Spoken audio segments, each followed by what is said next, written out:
경제 뉴스가 연예 뉴스처럼 들리는 그날까지 경제 브리핑 불편한 진실.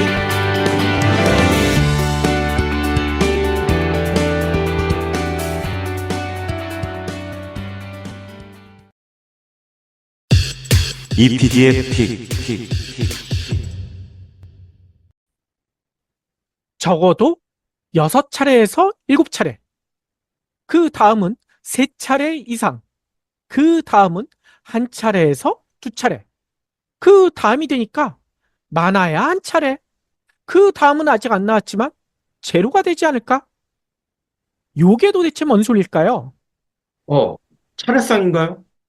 차례상. 차례상 안 차릴 생각이신가요? 자꾸 예. 차례차례 해서 말이죠. 이게 뭐냐면요. 올 들어 미 연준이 기준금리를 얼마나 인하할 것인가, 이 기대치가 달라진 변화입니다. 지난해와 올 초까지만 해도 거의 모든 언론들 올해 연준이 반드시 금리 인하를 6차례에서 7차례는 할 것이다 라고 전망을 했었거든요. 특히 미 연준이 기준금리를 1년에 8번 하지 않습니까? 근데 최대 7차례면 한 차례 빼고 다 내리는 거 아니에요? 이렇게 전망한 언론과 전문가들도 많았었거든요. 하지만 경불치는 지난해부터 그 얘기 드렸잖아요. 그건 시장의 기대고, 안타깝지만 연준이 자칫 올해 금리를 내리지 않거나 오히려 더 올릴 수도 있다. 왜냐, 여러 가지 이유가 있지만 미 유동성이 줄지 않고 있다. 따라서 이에 대비해야 한다라고 경고를 해왔거든요. 근데 그 경고를 하면서도 아이고 저희도 틀리길 바랬거든요. 왜냐하면 고금리가 너무 장기화되면 너무나 힘들지 않습니까? 그런데 안타깝게도 저희 경고대로 가고 있는 것 같아요. 적어도 올해, 늦어도 내년까지는 현재의 고금리를 견뎌야 할지도 모른다는 겁니다. 왜 이렇게 견딜 게 많습니까?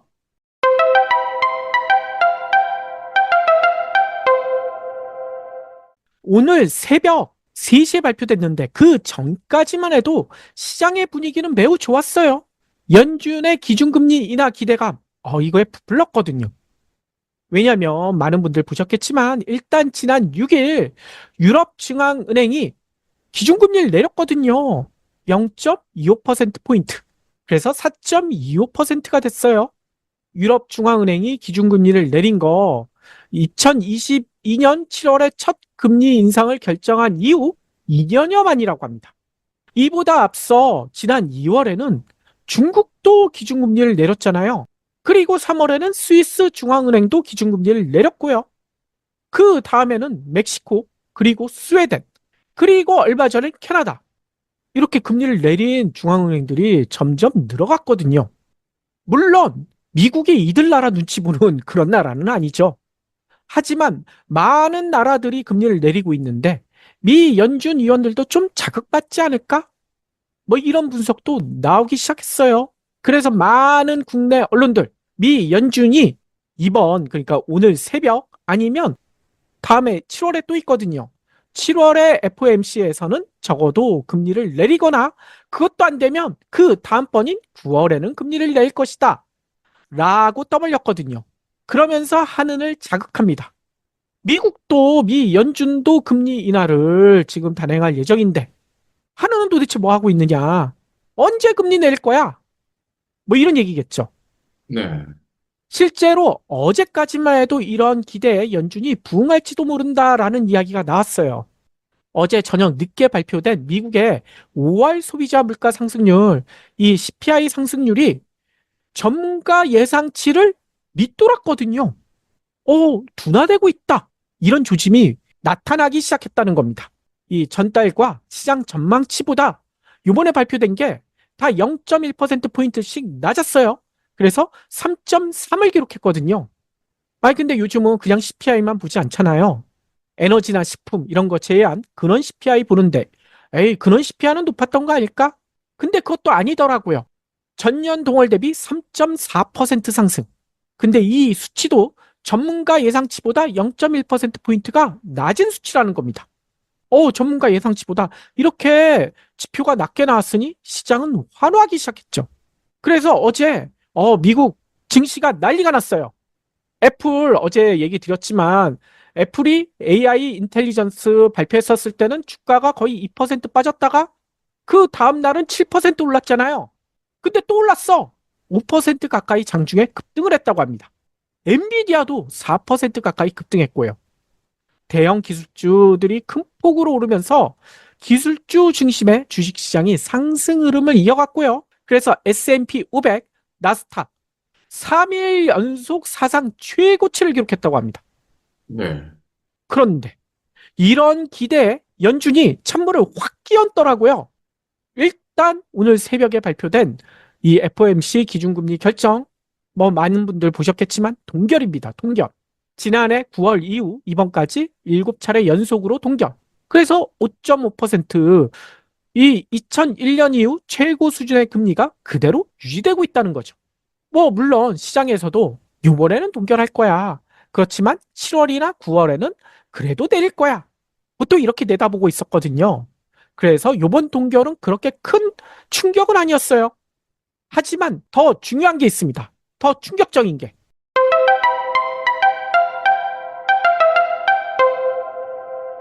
경불진에서도 여러 차례 얘기했던 바로 점도표가 이번 달에는 공개가 됐거든요.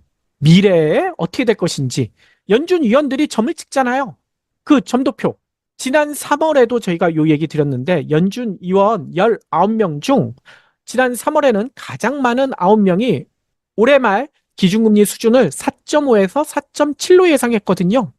그리고 5명은 4.75에서 5, 그리고 5에서 5.25는 2명, 그리고 5.25에서 5.5는 2명, 그리고 가장 낮은 전망치를 제시한 1명은 4.25에서 4.5. 그래서 요걸 평균 내 보면 언론들은 이렇게 얘기했어요.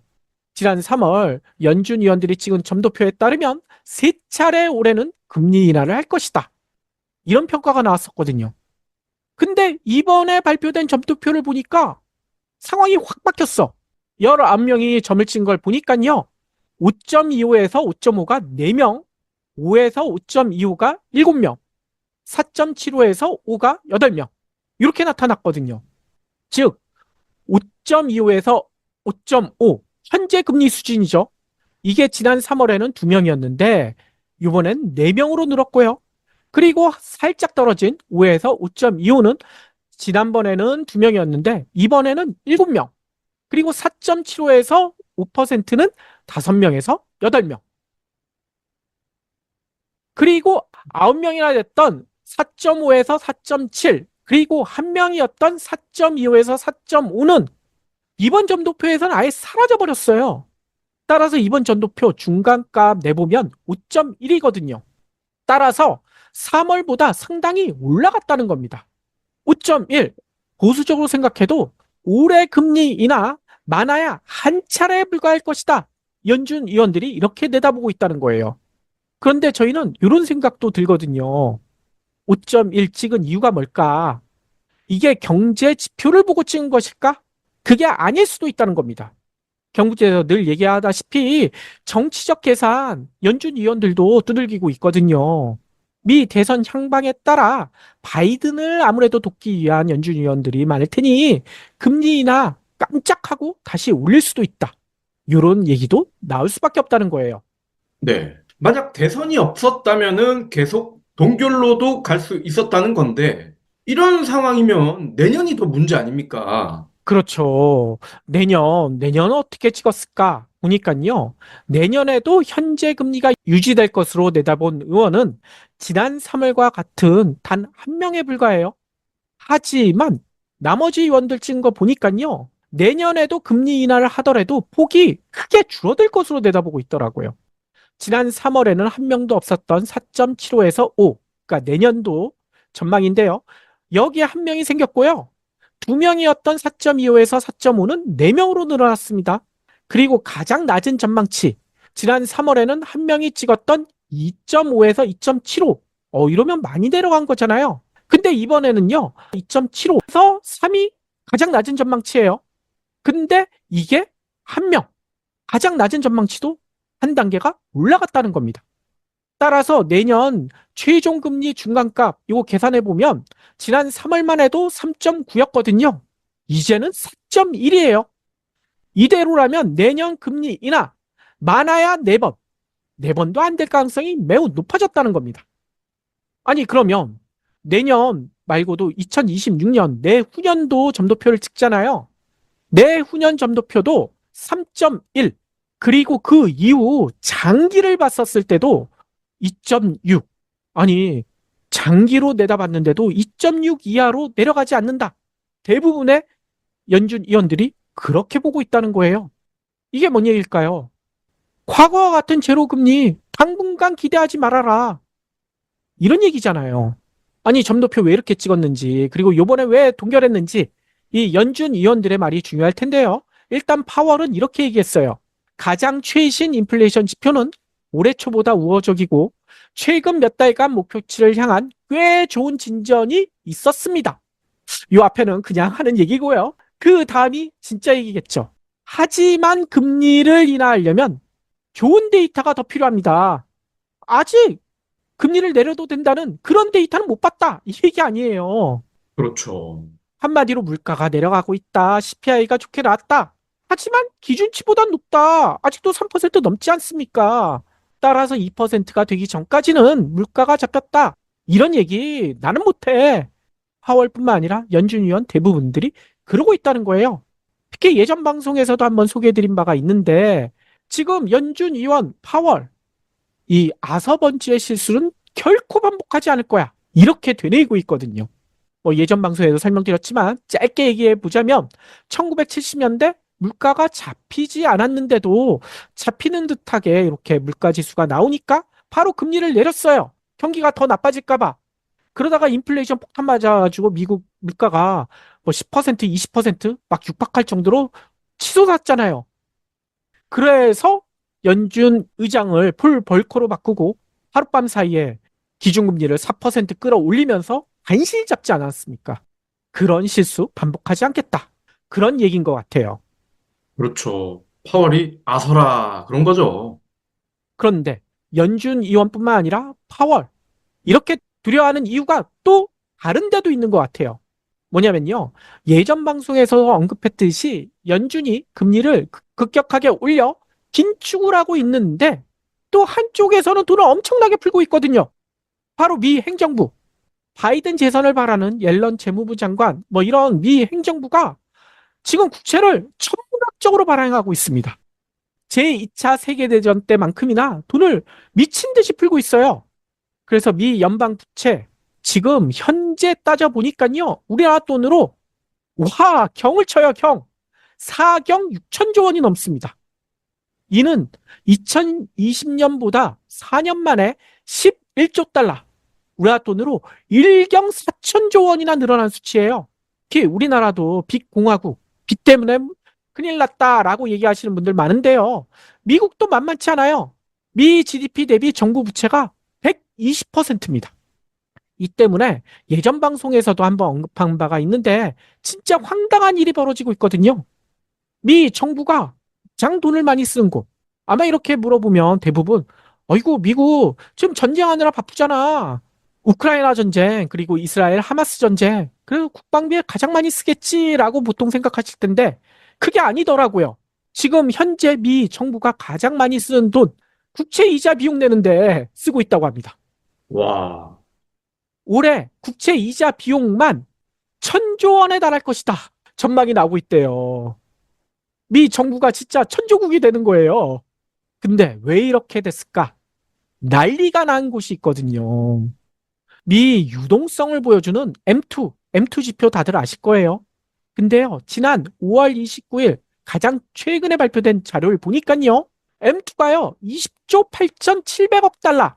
한 달 전에 비해 금리 계속 올리고 있고 여러 가지 정책을 썼는데도 300억 달러가 줄어든 게 아니라 오히려 늘어났어요. 2019년과 비교하면 5조 달러. 지난해 5월과 비교해도 500억 달러가 지금 미 M2가 늘어난 상태입니다. 이렇게 시중에 돈이 줄고 있지 않으니 이 물가는 계속 떨어질 생각을 안 하고 있고 이런 상황에서 섣불리 금리 내렸다가는 아서번지 꼴이 날 수밖에 없다. 라는 얘기가 나올 수밖에 없다는 거죠. 그래서 아서야 됩니다. 우리나라는 더욱더 아서야 될 것 같은데요. 그러니까요. 우리나라 얘기도 해봐야 될 것 같은데 지금 거의 모든 언론들 그리고 특히 경제지들 경기가 죽고 있지 않느냐. 서민들 지금 자영업자들 다 죽게 생겼다. 빨리 금리 내려라. 거의 발악 수준으로 얘기하더라고요. 하는 도대체 뭐 하느냐. 그러면서요. 그러면서 또 언급하는 게 있죠. 앞서 언급한 것처럼 유럽은 물론 스위스, 캐나다 이런 데 금리 내렸는데 하는 니네도 피벗 몰라? 피벗 좀 해. 이러고 난리를 치고 있습니다. 그런데요, 어제 이창용 총재가 아이고 의미심장한 말을 남겼더라고요.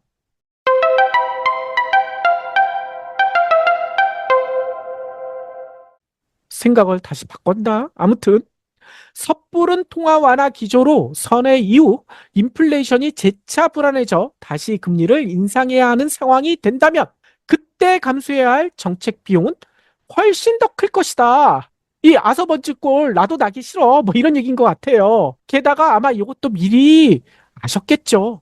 오늘 새벽 미 연준 전도표 미리 받아봤을까? 아무튼 이걸 예상하고 어제 기자간담회에서 이런 얘기를 했더라고요. 그러면서 아이고 또 명언을 또 인용하셨어요. 천천히 서둘러라.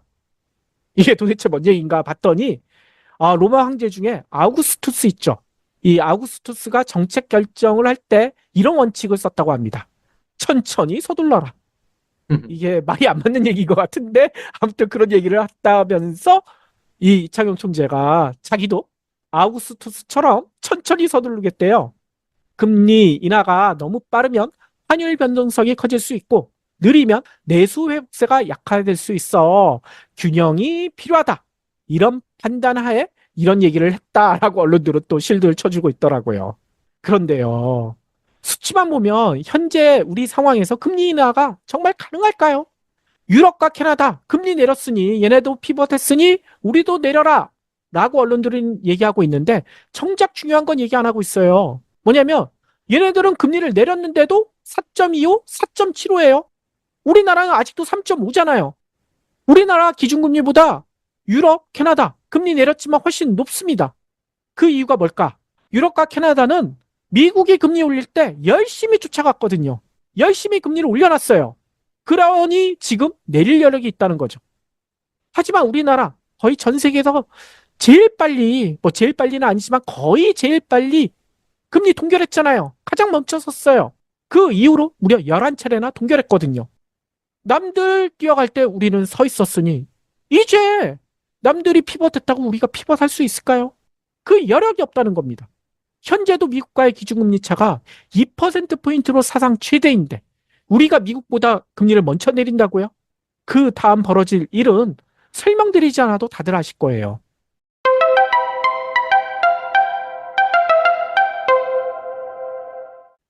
이런 점을 감안해서 정부나 언론이 금리 내려라 라고 난리쳐도 이 총재 얼마 전까지만 해도 여기에 동조하는 듯 하다가 이제는 더 이상 못 버티겠다. 더 이상 뭐 하겠다. 라는 생각이 들어서인지 힘들다고 애둘러서 앞서 얘기처럼 천천히 서둘러라.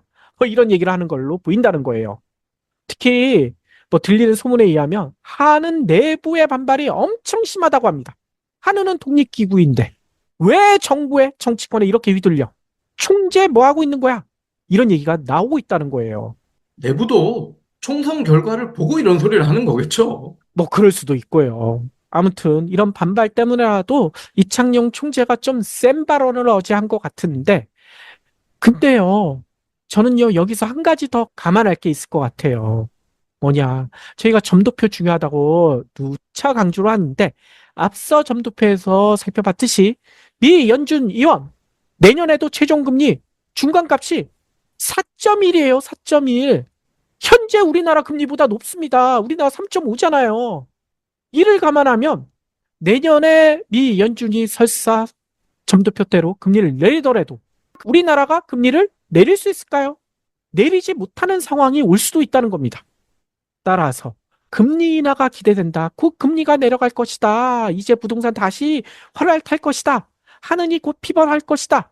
이런 일부 전문가와 언론들의 말 더 이상 속지 않으시길 바랍니다. 예.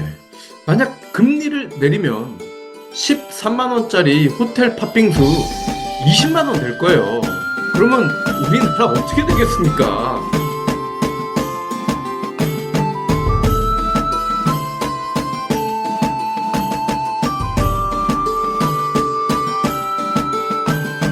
경불진 완주해주셔서 감사합니다. 하트 투척, 댓글 남기기, 링크 공유, 계좌 후원 등 경불진 두 PD에게 힘을 보태주세요. 더 좋은 내용으로 보답하겠습니다.